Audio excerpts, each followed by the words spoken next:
Despite Michael Kurukin's happy-go-lucky attitude and all the normal problems of building a business while raising a family, and the challenges of the Depression in the 1930s, the produce business allowed Michael and Maggie to build an impressive property portfolio. Perhaps it was Maggie who was the brains behind the business, but the assets built up by the parents were destined to cause a family rift that would escalate all the way to the Victorian Supreme Court. The business started around the turn of the century at 209 High Street from rented premises, and the first step in the property portfolio was made in 1911 when Margaret purchased the future home of the produce business at 260 High Street. It is possible the properties were put into Margaret's name to keep them safe in case there were problems with the business, which was in Michael's name. In 1918, Margaret purchased 29 Derby Street, on the corner of Malmesbury Street, which would be a home for the family for several years. 1923 saw the purchase of 343 High Street, on the corner of Derby Street. This would be the business location for some years, and there was a fire there in November 1926. In 1931, Margaret purchased a vacant block of land in Derby Street, not far from the corner, useful for storage for sand, stone, and other materials sold by the produce business. 1937 saw the final part of the picture for Margaret, with the purchase of 344 High Street, right next to 360 High Street. During this period, 2 cottages at 6 and 8 Derby Street were also purchased in Michael's name. I've not been able to locate the dates, but we do know that these 2 properties were definitely in Michael's name. In 1951, Michael and Maggie celebrated their 60th wedding anniversary, surrounded by family and friends. It must have been a happy occasion, but the family were soon to be divided.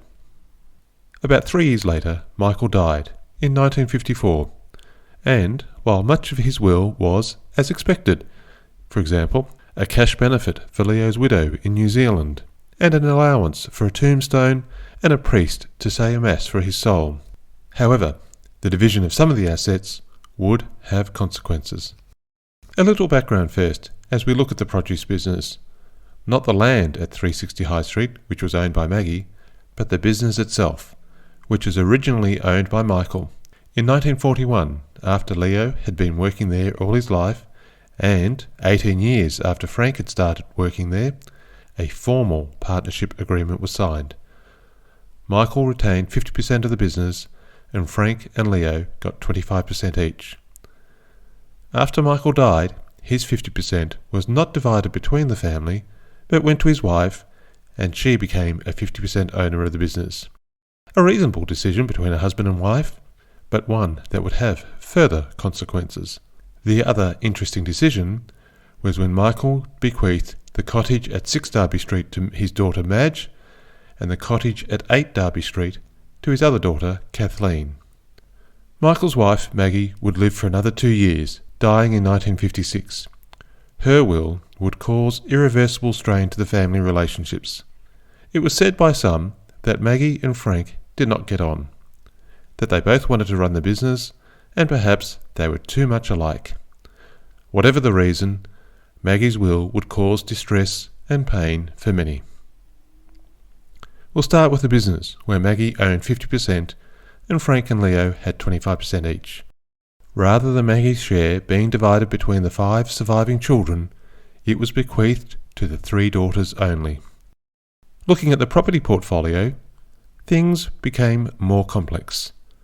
In her will, the vacant block at Derby Street was to go to Frank and Leo, but it was sold in 1955, a year before Maggie died. There was to be no block of land for Frank and Leo. All of the other properties were to go to the 3 daughters, according to the will, but they too had been transferred before Maggie died, in December 1954 and January 1956, gifted to the daughters before her death, outside of the will. Maggie owned none of these properties when she died. No part of these assets would go to either Frank or Leo. Sadly, as the family was dealing with the fallout of Maggie's will, Leo died suddenly in March 1958.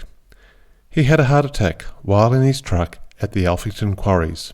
Frank had to track him down when he did not return to the produce business at the end of the working day. Frank would continue to fight for a fairer distribution of the family assets for himself and for Leo's widow, Dorothy, and their daughter, Mary. This fight would go to the Supreme Court, with the case being heard by Sir Reginald Scholl, where Frank asked for a fairer distribution, and we can still review his affidavit, as well as affidavits from Madge, who seemed to lead the response, as well as Mona and Kathleen. Madge and the other sisters claimed that Frank had forced the partnership agreement onto his father, that his father never actually wanted him in the business in the first place, and that Frank and Leo had been taking wood, cement, vegetables and other stock from the business for years.